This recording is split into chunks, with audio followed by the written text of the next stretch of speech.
halo-halo pa sa taglamig. Dadayuin pa sana natin sa ano eh. Fiesta.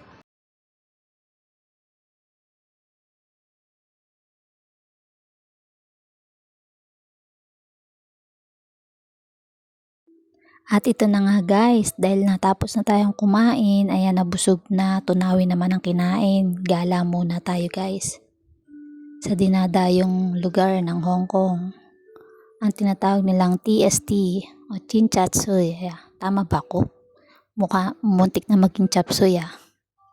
Basta TST daw yan. Ayan, video-video si Manay sa kagandahan ng place. Sobrang na-amaze ako sa ganda at linis ng paligid.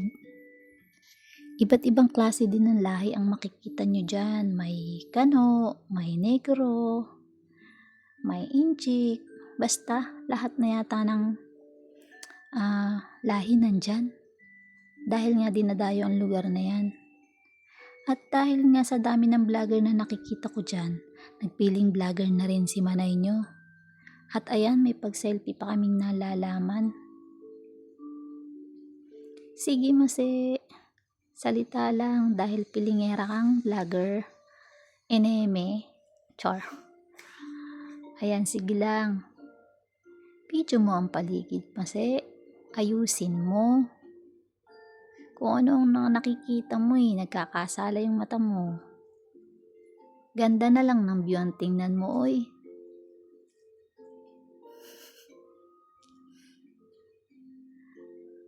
Hindi lang kasi sa ganda ng view ako na-amaze, pati sa mga Pinay na nakikita ko dito talaga namang parang mga artistahin te.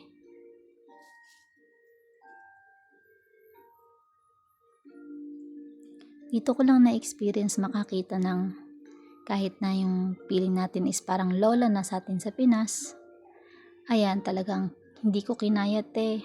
Malakas ang confident nila sa sarili, naka-skirt at naka-crop top talaga sila te, with matching stocking pa.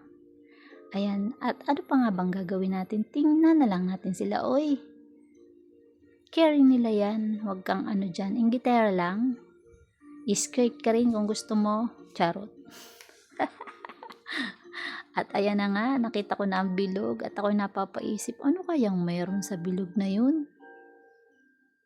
Bakit may mga pumapasok dun? Talagang sobrang napapaisip ako kung anong meron sa bilog na yun. Gusto kong silipin kung anong meron dun. Dahil nga tubig ang paligid na nakikita ko. Gusto kong malaman kung anong meron sa bilog na yan.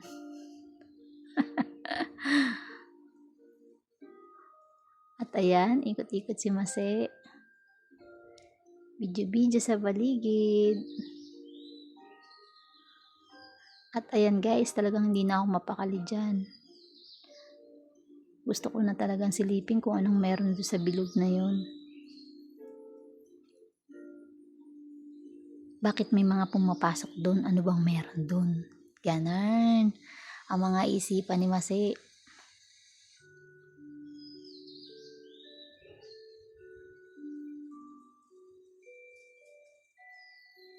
O diba? Sa dami ng mga turista, meron din dyan mga tour guide. Mapapalingon ka na lang kasi minsan may mga grupo. Tapos may nagsasalita. Yung pala may tour guide sila. Ayan. Meron ding mga couple na namamasyal dyan. Karamihan. Uy, alam nyo guys, sobra akong na-amaze sa Hong Kong. Kasi talagang ang mga babae dito very respect ng mga lalaki ba.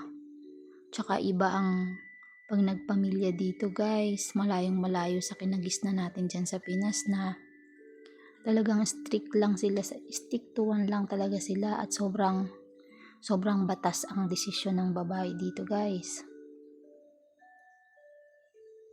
Babae ang nasusunod dito. Ayan mga Pinay, ayan tinan nyo nagbablog. O te, ganda ng peg nila te, parang estudyante lang. At ayan na nga. Lalapit na ako sa bilog. Anong meron sa bilog na yan?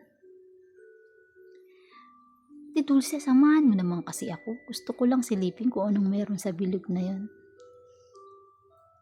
Sabi niya, ikaw na lang Masi, wala naman yun. Ano bang meron dun sa bilog na yun? Char, at dahil usisera nga ako, hindi ko gustong palampasin niya. Nandito na rin lang ako eh.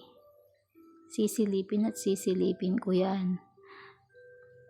Tumitiyempo lang si Manay. Nahihiya-hiya pa ako kunwari dyan sa mga kasama ko kay ignorante ba?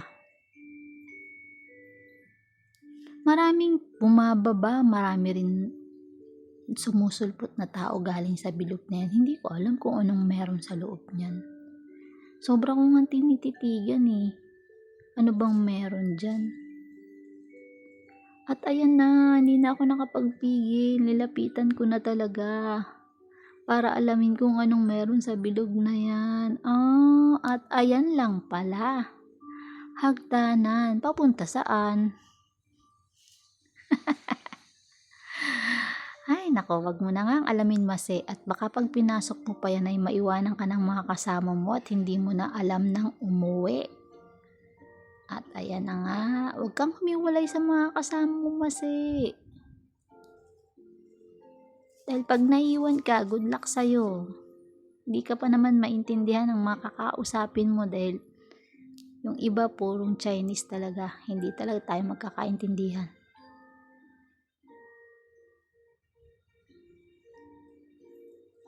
Sobrang pagod ako ng araw na yan. At sobrang thank you ako kasi sinamahan ako ng mga bago kong kaibigan.